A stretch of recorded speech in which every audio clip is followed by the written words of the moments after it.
You may proceed. Thank you, Mr. Speaker, and thank you to my colleagues for your attention. I also want to thank my colleagues for support of House Resolution 556, which designates October 15 to 21 as National Teen Driver Safety Week. Those of you who have been in the House for a number of years know that this is one of the issues that I devoted actually 8 years to in trying to, through the Transportation Committee, updating our teen driver laws. Mr. Speaker, in spite of what we have done, we still know that motor vehicle crashes are the leading cause of death for adolescents and young adults in the United States. And as we also know, many of the deaths are preventable. Yes, we've made important strides in protecting young drivers behind the wheel. Thanks to you and your votes, we limit the number of passengers in a vehicle operated by a new young driver.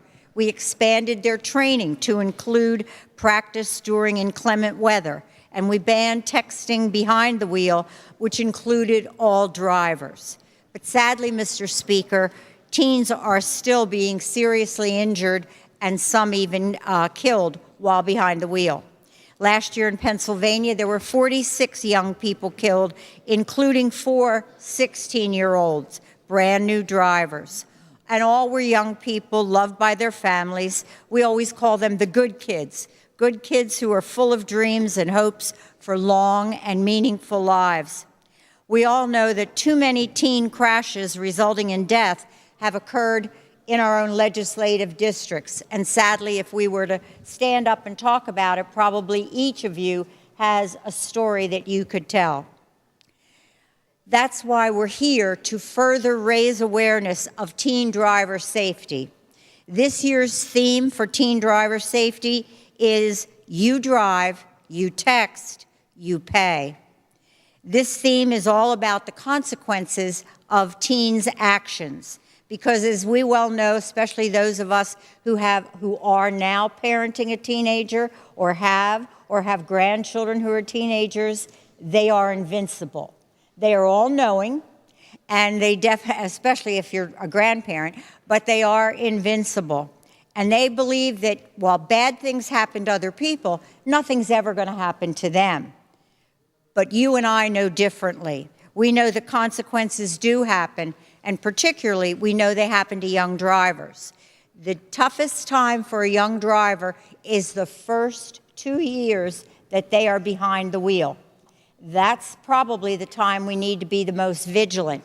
And since that usually occurs from, say, 16 to 18 years, that may be the last and only time that you as a parent, an aunt, an uncle, a grandparent have them around to make comments and to affect change.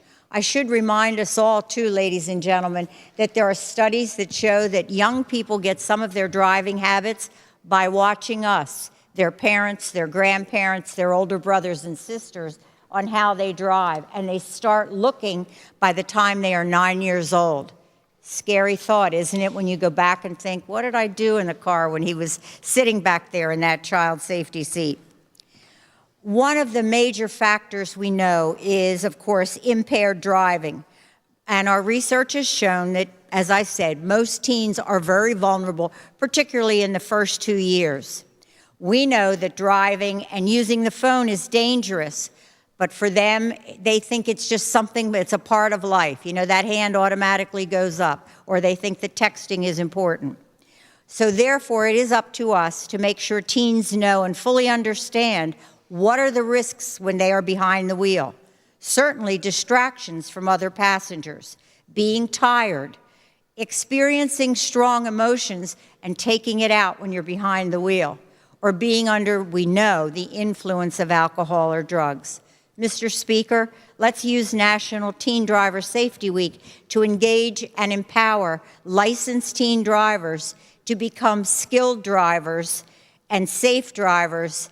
And really, if I could, Mr. Speaker, we'd like them to get to be old drivers, just like I am. Thank you, Mr. Speaker. Thank you, Representative Watson.